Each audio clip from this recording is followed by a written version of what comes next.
இப்ப குருன்னு நான் ஒரு விஷயத்த சொல்றேன். இப்ப குரு அப்படின்னா எனக்கு அந்த செயலை பார்க்க வச்சது குரு, அதை பார்த்து என்ன செய்யணும்னு சொன்னது குரு, அதை செய்யறதுக்கு என் கூட துணை நினைவு எல்லாரும் குரு.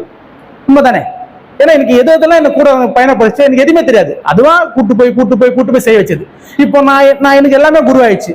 இப்போ இவங்க சுத்தி இருக்கிறவங்க என்ன பண்ண, இப்ப நான் செய்யறேன், இப்ப நான் என்ன சார்ந்து இவங்க எல்லாம் வராங்க, இவங்க எல்லாரும் வந்தா இப்ப நான் பண்றேன்னா என்னோட இவங்க ஃபாலோ பண்ணும்.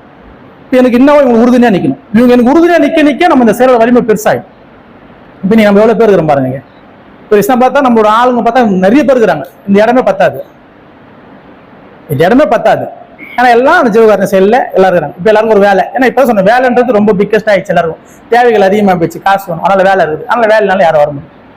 ஆனா அந்த வேலைக்கு கொடுக்குற முக்கியத்துவத்தை இதுக்கு கொடுக்கறதுக்கு நம்ம டிலே பண்றோம். இது இறுதியான முடிவான இன்பத்தை நம்மளுக்கு கொடுக்கும், ரொம்ப ஆரோக்கியத்தை கொடுக்கும், எது நடந்தாலும் நன்மைன்னு புரிஞ்சுக்க நம்மளை வைக்கும். ஆனா இதுக்குள்ள நம்ம வரதுக்கு டிலே பண்ணிக்கிறோம். மற்ற விஷயத்துக்கு நம்ம வேகமா போறோம். 24 மணி நேரம் வேலை செய்ய ஆளுக்குதாங்க. உண்மைதானே? ஒரு ஓட்டி குத்த ஒன்னே நான் செய்யறேன்னு நான் எனக்கு ஒரு ஆசை, காசு குத்து செய்ய வைக்கணும்னு ஆசை. காசு குத்து ஜீவகாரணத்தை செய்ய வச்சா நல்லா இருக்காது, இன்னும் சூப்பரா இருக்கும். இதுதான் கரும்பு துண்ண கூலியான்னு கேட்பாங்க. ஆனா உண்மையிலேயே இப்படிதான் நம்ம செய்யணும். நம்ம அதுக்கு தான் வந்திருக்கிறோம். இந்த மனித தேகம் எதுக்கு கட்சிதுன்னா, இந்த தேகம் எதுக்குன்னு கேள்வி கேட்கறது அதுக்கு கட்சிதான் இந்த தேகம். நீ ஒரு கொஸ்டினை எழுப்ப முடியும் உன்னால, அந்த அளவுக்கு தகுதியும் தரமும் இந்த தேகத்துக்கு உண்டு. அதுக்கோசமா இந்த தேகம் கிடைச்சிருக்குது. நம்ம அதை விடுத்து நம்மளும் ஒரு ஜீவராசி மாதிரி நம்ம வாழ்றதுக்கு இந்த தேகம் கிடைக்கல. உண்மைதானே? இப்ப நம்ம ஜீவராசி மாதிரி வாழ்றோம் நாம தானே? என்ன சந்தேகம் இருக்குதா? ஒரு நாய் என்ன பண்ணும் அதே தான் நம்ம எல்லாரும் பண்றோம். ஒரு மாடு என்ன பண்ணுது அதான் நம்ம எல்லாரும் பண்றோம். நம்ம எதுவும் மாத்தி பண்ணல. ஆனா கடை நான் வண்டியில போறேன், நான் வேலை செய்யறேன், நீ என்ன பண்ண போற?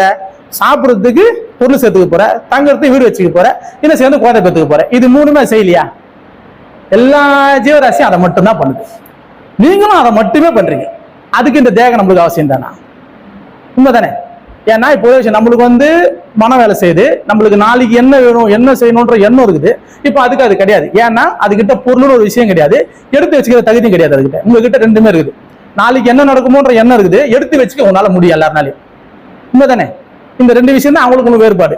இப்போ இந்த தன்மை இருக்கிற ஒரு ஜீவராசி இருக்கலாம், தப்பு இல்லை. அந்த தன்மையை தாண்டிக்கிற நம்ம ஏன் இப்படி இருக்கிறோம்? இந்த சிந்தனை நம்ம தான் கேள்வியா எழுப்பணும். இந்த கேள்வியை நம்ம ஏன் எழுப்ப மாட்டோம்? காரணம் நம்ம சொன்ன கருணையை அன்புக்குள்ள போவாதனால நம்மளால எழுப்ப முடியல. எல்லாருக்கும் ஆசை, எல்லாருக்கும் நல்லா இருக்கணும் ஆசை, எல்லாருக்கும் எல்லாத்தையும் புரிஞ்சுக்கணும்னு ஆசை.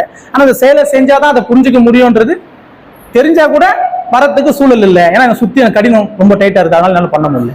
ஆனா இப்ப நம்ம இந்த செயலை இயற்கை கிடைச்சிருக்குது, நம்ம செஞ்சுட்டு இருக்கிறோம். இதை முடிஞ்ச வரைக்கும் எல்லாரும் ஊன்றி செய்யறதுக்கு ஆசைப்படணும். எந்த இடத்துல விழிப்பா நம்ம பார்க்கணும். இப்ப நான் பேசுறேன், இப்ப நான் பேசுறதை நீங்க ரொம்ப ஆழ்ந்து கேட்கணும். இது எப்படி பேசுறாரு, எப்படி பண்றாரு? இதே போல நம்மளும் அந்த மாதிரி விட்டு நோக்கணும். ஒரு இடத்துல நம்ம சொன்னதை பார்க்கணும்.